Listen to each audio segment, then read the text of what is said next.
Hello guys, welcome back to BS3VLOGS. It's me Sevin here.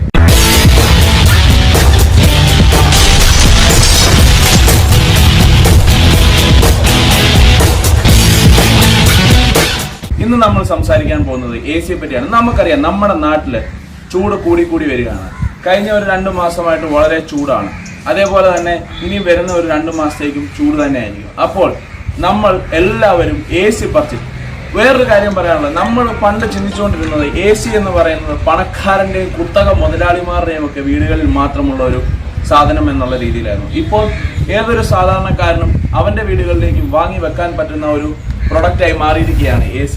അപ്പോൾ നമ്മൾ ഇന്ന് കുറച്ചധികം ACകളുടെ വിശേഷങ്ങളിലേക്കാണ് പോകുന്നത്. ഏതൊക്കെ ബ്രാൻഡുകളുണ്ട്, അതിൻ്റെയൊക്കെ സവിശേഷതകൾ എന്തൊക്കെയാണ്, ഒരു വീട്ടിലേക്ക് AC വാങ്ങിക്കുമ്പോൾ നമ്മൾ എന്തൊക്കെ ശ്രദ്ധിക്കണം എന്നുള്ള കാര്യങ്ങളാണ് ഇന്നത്തെ ഈ വീഡിയോയിൽ ഞാൻ നിങ്ങളുമായി ഷെയർ ചെയ്യുന്നത്. അപ്പോൾ നിങ്ങൾക്ക് ഈ വീഡിയോ ഇഷ്ടപ്പെടുകയാണെങ്കിൽ നിങ്ങൾ എൻ്റെ വീഡിയോ ലൈക്ക് ചെയ്യുക, ഷെയർ ചെയ്യുക, അതേപോലെ തന്നെ എൻ്റെ ഈ യൂട്യൂബ് ചാനൽ ഒന്ന് സബ്സ്ക്രൈബ് ചെയ്യുകയും കൂടെ ചെയ്യണം. നമ്മുടെ നാട്ടിൽ ഏതൊക്കെ ടൈപ്പ് ACകൾ ഉണ്ടെന്നാണ് ഞാൻ ഇനി പറയാൻ പോകുന്നത്. Window AC, centralised AC, cassette AC, portable AC, split AC എന്നീ 5 ഇനം ACകളാണുള്ളത്. അതിൽ നമുക്കറിയാം വിൻഡോ AC എന്ന് പറയുന്നത് പണ്ട് കാലങ്ങളിൽ ആൾക്കാർ ഉപയോഗിച്ചുകൊണ്ടിരുന്നതാണ്. ഇപ്പോഴും ലഭ്യമാണ്, പക്ഷെ അധികം ആരും അങ്ങനെ യൂസ് ചെയ്യല്ല. കാരണം വളരെയധികം സെക്യൂരിറ്റി റീസൺസ് ആണ് അതിന് വരുന്നത്.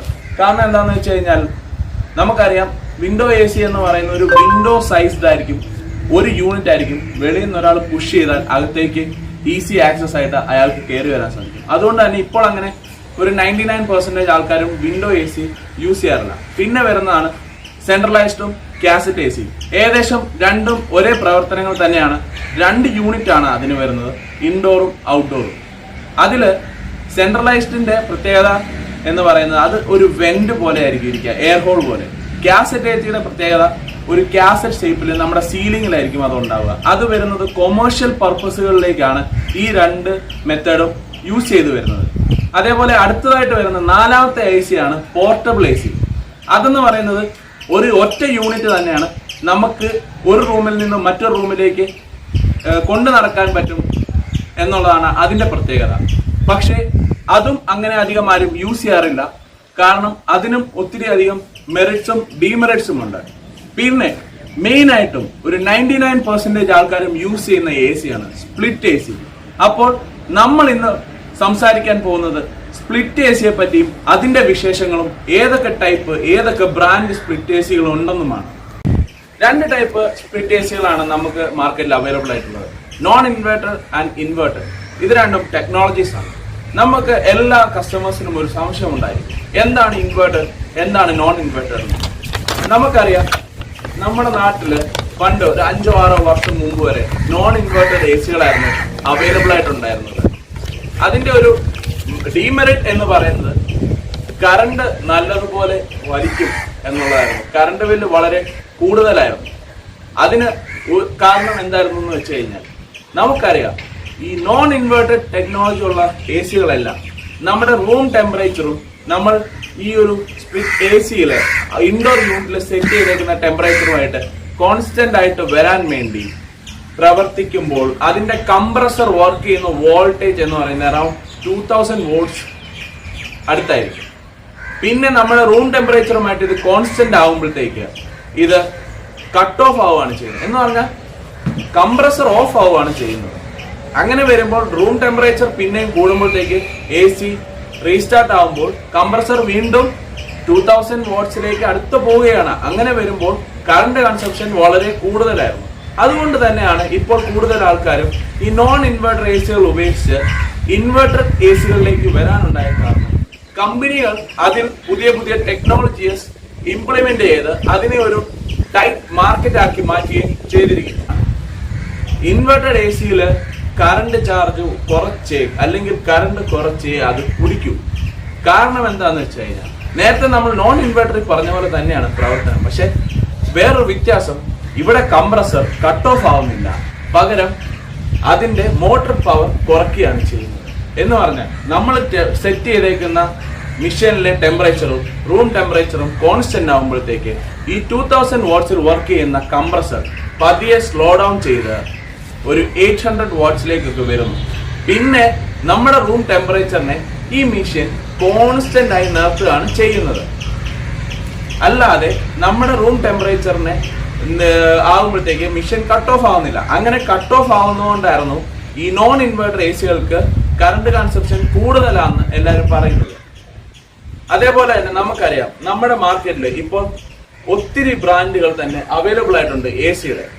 നമ്മൾ നോക്കുകയാണെങ്കിൽ ഏറ്റവും കൂടുതൽ കസ്റ്റമർ എൻക്വയറികളുള്ള ബ്രാൻഡുകൾ ഒന്നാണ് LG, അല്ലെങ്കിൽ നമുക്കറിയാം സാംസങ്, പാനസോണിക്, അങ്ങനെ ഒട്ടനവധി കമ്പനികൾ. അതേപോലെ തന്നെ ലോക്കൽ ബ്രാൻഡ്സ് ആയിക്കോട്ടെ, ഐബെൽ, ഇംബെക്സ്, TCL, അങ്ങനെ ബ്രാൻഡുകൾ, ഒട്ടനവധി ബ്രാൻഡുകൾ. ഏകദേശം ഒരു 16,000 രൂപ തൊട്ട് സ്റ്റാർട്ടിങ്ങിൽ നമുക്ക് മാർക്കറ്റിൽ എ സി അവൈലബിൾ ആണ്, പല ബ്രാൻഡിന്റെ.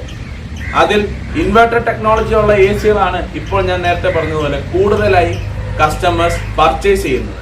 അപ്പോൾ ഇനി നമ്മൾ ശ്രദ്ധിക്കേണ്ട കുറച്ച് കാര്യങ്ങളും കൂടിയുണ്ട്. എന്താണെന്നല്ലേ, സ്റ്റാർ റേറ്റിംഗ്. നമുക്കറിയാം ഒരു പ്രൊഡക്റ്റ് വാങ്ങിക്കുമ്പോൾ, ഇപ്പോൾ എ സി അല്ല, ഫ്രിഡ്ജ് ആയിക്കോട്ടെ, TV ആയിക്കോട്ടെ, എന്തൊരു പ്രൊഡക്റ്റും ആയിക്കോട്ടെ, അതിലുണ്ടാവും ഈ സ്റ്റാർ റേറ്റിംഗ് എന്ന് പറയുന്നത്.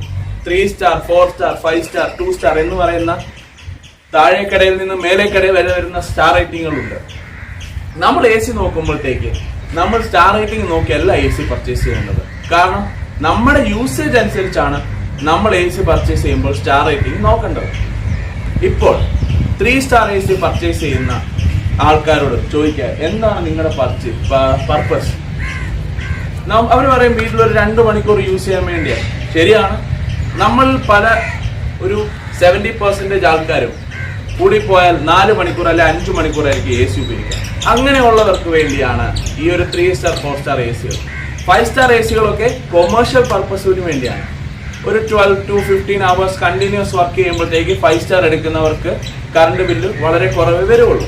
അതേപോലെ തന്നെ നമ്മൾ പർച്ചേസ് ചെയ്യുമ്പോൾ ശ്രദ്ധിക്കേണ്ട ഒരു കാര്യം, അവരുടെ സ്റ്റാർ റേറ്റിംഗ് കാർഡിൽ ഉണ്ടാവും എത്രയാണ് പെർ ഇയർ കൺസപ്ഷൻ എന്നുള്ളത്. അതും ശ്രദ്ധിക്കുക. അതിൽ എഴുതിയിരിക്കുന്ന കൺസപ്ഷനേക്കാളും 3-4 യൂണിറ്റ് കൂടുതൽ എപ്പോഴും വരുള്ളൂ. പക്ഷെ അതും ശ്രദ്ധിക്കുക. അതേപോലെ തന്നെ നമുക്കറിയാം ഓരോ വർഷവും ടെക്നോളജീസ് മാറുന്നു, പ്രൊഡക്റ്റുകളുടെ ലുക്ക് മാറുന്നു. അപ്പോൾ അതും ശ്രദ്ധിച്ചാണ് നമ്മൾ വാങ്ങാൻ. ഇയർ ഓഫ് മാനുഫാക്ചറിങ്, എല്ലാ പ്രൊഡക്റ്റിനും ഇയർ ഓഫ് മാനുഫാക്ചറിങ് എന്ന് പറയുന്ന ഒരു സാധനം അതിന്റെ ബ്രാൻഡിങ് നമ്മളിപ്പോൾ പറഞ്ഞ ഈ സ്റ്റാർ റേറ്റിങ്ങിനോടൊപ്പം തന്നെ ഉണ്ടാവും. അത് വരുന്ന പോർഷൻ എവിടെയാണെന്ന് ഞാൻ തന്നെ പറഞ്ഞു. സ്റ്റാർ റേറ്റിംഗ് വരുന്ന പോർഷനിലാണെങ്കിൽ മോഡൽ ആൻഡ് ഇയർ എന്നാണ് എഴുതുന്നത്. ആ മോഡൽ നെയിമിന് തൊട്ടപ്പുറത്ത് തന്നെ ഇയർ ഓഫ് മാനുഫാക്ചറിങ് മെൻഷൻ ചെയ്യുന്നതാണ്. അതും ശ്രദ്ധിച്ച് നമ്മളൊരു പ്രൊഡക്റ്റ് വാങ്ങിയാൽ നമ്മുടെ വീട്ടിലിരിക്കുന്ന പ്രൊഡക്റ്റ് ഏറ്റവും ലേറ്റസ്റ്റ് ആയിരിക്കും. പിന്നെ ടെക്നോളജീസ് പറയുകയാണെങ്കിൽ വൈഫൈ ടെക്നോളജി ഉള്ള എ സികളുണ്ട്, എയർ പ്യൂരിഫൈങ് ടെക്നോളജീസ് ഉള്ള എ സികളുണ്ട്. നമുക്ക് എയർ പ്യൂരിഫൈങ് ടെക്നോളജി ഉള്ള എ സി എന്ന് പറയുമ്പോൾ റൂമിൽ ഒരു ടെമ്പറേച്ചറിന്റെ അല്ലെങ്കിൽ ഗ്യാസിന്റെ ഒരു ഇതാണ് അത് വരുന്നത്.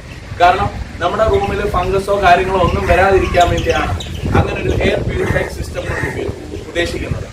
അതേപോലെ തന്നെ ഞാൻ പറഞ്ഞു വൈഫൈ ടെക്നോളജി, നമുക്ക് എവിടെ നിന്നും കൺട്രോൾ ചെയ്യാൻ പറ്റുന്ന ഒരു ടെക്നോളജിയാണ് വൈഫൈ ടെക്നോളജി എന്ന് പറയുന്നത്. റിമോട്ട് യൂസ് ചെയ്യാതെ ഫോൺ വഴി തന്നെ നമുക്ക് എ സി കൺട്രോൾ ചെയ്യാൻ സാധിക്കും. നമ്മൾ നോർമലി പറഞ്ഞ പോലെ എ സിക്ക് 20,000 രൂപയുടെ എ സി ആണെങ്കിൽ അതിന് വൈഫൈ ടെക്നോളജി ചിലപ്പോൾ 26,000, 27,000 രൂപയായി മാറും. ഒരു 5,000-6,000 രൂപയുടെ പ്രൈസിംഗ് ആണ് കൂടുതൽ വരുന്നത്. പക്ഷേ ബാക്കി എല്ലാ പർപ്പസും സെയിം ആണ്. നമുക്ക് റിമോട്ടായി മാറ്റിയാൽ മതി. റൂമിലെ ടെമ്പറേച്ചർ കോൺസ്റ്റന്റ് ആയിട്ട് നിർത്തുക, ഹ്യൂമിഡിറ്റി കുറയ്ക്കുക എന്നുള്ളതാണ് നമ്മുടെ ഉദ്ദേശം. തണുപ്പ് കൊള്ളുക, അതിനെപ്പോഴും നോർമൽ എ സിസ് മതി. നമുക്കറിയാം സാധാരണക്കാരനും ഇപ്പോൾ എ സി വെച്ച് തുടങ്ങിയിരിക്കുകയാണ്. നമുക്ക് റീസണബിൾ റേറ്റിൽ എവിടെ നിന്നാണോ എ സി ലഭിക്കുന്നത് നമ്മൾ അവിടുന്ന് തന്നെ എ സി പർച്ചേസ് ചെയ്യാൻ ശ്രമിക്കുക. ഏറ്റവും നല്ല ബ്രാൻഡ് നോക്കി വാങ്ങിക്കാനും ശ്രമിക്കുക. അതോടൊപ്പം തന്നെ ഞാൻ നേരത്തെ പറഞ്ഞതുപോലെ ഇയർ ഓഫ് മാനുഫാക്ചറിങ്ങും ഇയർ കൺസപ്ഷനും നോക്കി തന്നെ നമ്മൾ ഒരു പ്രൊഡക്റ്റ് പർച്ചേസ് ചെയ്യുകയാണെങ്കിൽ നമുക്ക് കൂടുതൽ കാലം അത് യൂസ് ചെയ്യാനുള്ള അവസരം നമുക്ക് കിട്ടുന്നതായിരിക്കും. അതേപോലെ തന്നെ ഇത്രയും നേരം സംസാരിച്ചപ്പോൾ പറയാൻ വിട്ടുപോയ ഒരു കാര്യമുണ്ട്. നമ്മൾ എ സി എടുക്കുമ്പോൾ ശ്രദ്ധിക്കേണ്ട ഒരു കാര്യമായിരുന്നു അത് എ സിയുടെ ടണ്ണേജ്. നമുക്കറിയാം 1 ടൺ, 1.5 ടൺ, 2 ടൺ. ഇതെന്താണ് ഈ 1 ടൺ, 1.5 ടൺ, 2 ടൺ എന്നൊക്കെ പറയുന്നത്? എ സിയുടെ കപ്പാസിറ്റിയാണ്. അപ്പോൾ ആ കപ്പാസിറ്റി നമ്മൾ എങ്ങനെയാണ് അറിയേണ്ടത്? നമ്മുടെ റൂമിലേക്ക് ഏത് കപ്പാസിറ്റി ഉള്ള എ സിയാണ് വേണ്ടതെന്ന് എങ്ങനെ അറിയും? അതിനാണ് നമ്മൾ റൂമിന്റെ സ്ക്വയർ ഫീറ്റ് ആദ്യം തന്നെ സെയിൽസ്മാനോട് പറയുക. നമ്മുടെ റൂം സൈസ് ഇത്രയാണ്, 140 സ്ക്വയർ ഫീറ്റ് ആണ്. എനിക്ക് എൻ്റെ റൂമിൽ അത് വെച്ചാൽ ഏത് ടണ്ണുള്ള AC വെച്ചാൽ കറക്റ്റ് കൂളിംഗ് കിട്ടും? അപ്പോൾ അതിനുള്ള മറുപടി സെയിൽസ്മാൻ തരും. അതാണ് നമുക്കറിയാം 140 സ്ക്വയർ ഫീറ്റ് വരെ നമുക്ക് ഒരു ടൺ AC ആവശ്യമേ ഉള്ളൂ. അതിന് മേളിലേക്ക് ഒരു 180 സ്ക്വയർ ഫീറ്റ് ഒക്കെ വരികയാണെങ്കിൽ നമുക്ക് 1.5 ടണ്ണിന്റെ AC മേടിച്ച് വെക്കാം. അതിലും കൂടുതലാണ് നമ്മുടെ റൂം സൈസ്, ഒരു ഹാളാണ് അല്ലെങ്കിൽ 240 സ്ക്വയർ ഫീറ്റ് വരെയൊക്കെ വരുന്നുണ്ട് എന്നുണ്ടെങ്കിൽ നമുക്കൊരു 2 ടണ്ണിന്റെ AC പർച്ചേസ് ചെയ്യാം. പക്ഷേ ഒരു 155 സ്ക്വയർ ഫീറ്റ് ഉള്ള ഒരു റൂമിൽ നമ്മൾ ഒരു ടണ്ണിന്റെ AC വെക്കുകയാണെങ്കിൽ നമ്മുടെ AC ഭയങ്കരമായി ലോഡ് വലിക്കുകയും കൺസപ്ഷൻ കൂടുകയും ചെയ്യും. അപ്പോൾ എപ്പോഴും നമ്മുടെ റൂം സൈസിന് ആപ്റ്റ് ആയിട്ടുള്ള ടണ്ണേജ് ഉള്ള AC തന്നെ വെക്കാൻ നമ്മൾ ശ്രദ്ധിക്കണം. അപ്പോൾ നമ്മുടെ കറണ്ട് കൺസപ്ഷൻ നേരത്തെ പറഞ്ഞ പോലെ തന്നെ കുറവായിരിക്കും.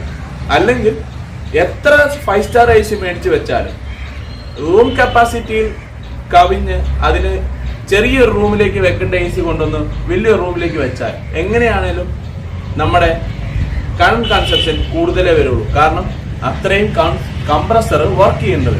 ഞാൻ പറഞ്ഞതിൽ എന്തെങ്കിലും തെറ്റുകളോ ഉണ്ടെങ്കിൽ അതെല്ലാം നിങ്ങൾക്ക് കമന്റ് വഴി രേഖപ്പെടുത്തി എന്നെ അറിയിക്കാം.